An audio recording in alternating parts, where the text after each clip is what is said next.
కాబట్టి వీటి నుంచి బయటపడాలంటే ఒక్కసారి కాశీ వెళ్ళిపోతుంది. అలాంటి పవిత్రం ఎందుకని కాశీనగరంలో భక్తులు మనస్ఫూర్తిగా నమ్ముకున్నటువంటి వాళ్ళు, కాశీకి వెళ్ళినటువంటి వాళ్ళు, అది సామాన్యమైన అవసరం కాదు. పురాణాల్లో ఒక కథ, అమ్మ కూర్చున్నామా, ఇక్కడ కూర్చున్నామా, అమ్మ దయచేసి కూర్చున్నామా నా కోసం ఏంది మామా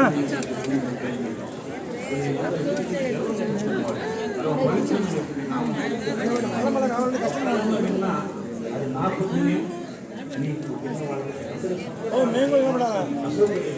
ఏర్పాటు చేసిన స్నాప్ ఇదిగో స్నాప్ చెప్పు.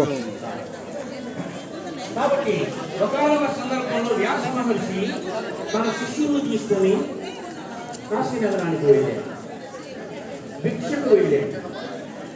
పరమేశ్వరుడు పరీక్షించిన తర్వాత వ్యాస మహర్షిని కూడా పరీక్షించగలుగుతాడు. ఎవరెవరు?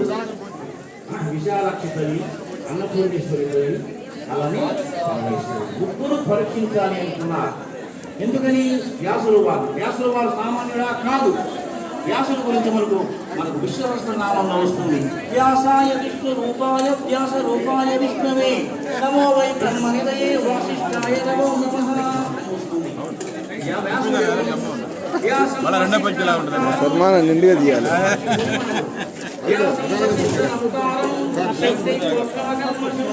శక్తికి మనవుడు, పరాశరాత్మజం వందే పరాశర మహర్షి కొడుకు, సుఖదాతం తపోనిధి సుఖ మహర్షి తండ్రి, ఆకాశ సంస్కృతంలో తండ్రి అర్థము. ఇంత చరిత్ర వ్యాసుడు. వ్యాసం వశిష్ఠ నకారం శక్తి పుత్రమకల్మషం పరాశరాత్మజం వందే సుఖదాతం తపోనిధి. అలాంటి వ్యాస మహర్షి శిష్యులను తీసుకొని భిక్షాందేవి మాతా అన్నపూర్ణేశ్వరిని బ్రాహ్మణ గృహాల దగ్గర తిరుగుతున్నాడు. ఎవ్వరు భిక్ష వేయల. మొదటి రోజు గడిచిపోయిందమ్మా, ఆకలి బాధ భరించలేదు ఎవరైనా. మొదటి రోజు గడిచిపోయింది. రెండవ రోజు కూడా శిష్యులకు శ్వాస వస్తున్నది, కోపం వస్తున్నది. కాశీ పట్టణంలో బాగా తీయాలి ఆయన.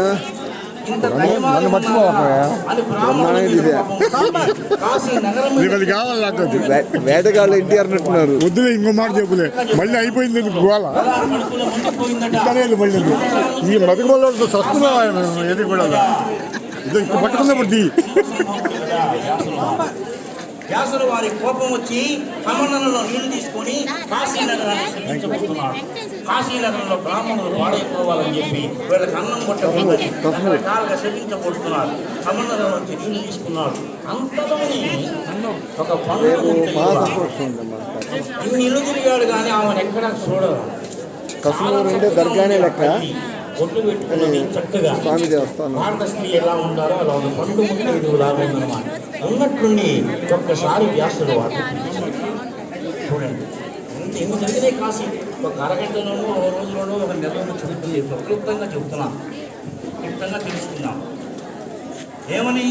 ఒక్కసారి అంతవరకు ఆమె చూడగా వేద పురాణ శాస్త్ర పదవీ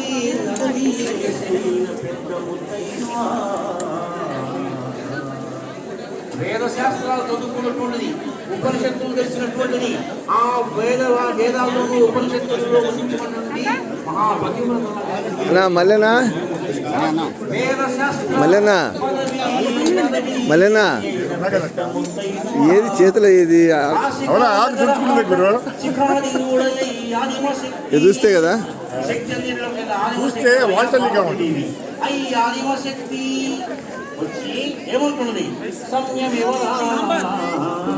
ఏంది దావణగిరి కాదు, హైదరాబాద్కి వచ్చాను. దావణగిరి అన్న మా మొన్న సంబంధం వచ్చింది ఒకటి. బాలకవి ఎవరు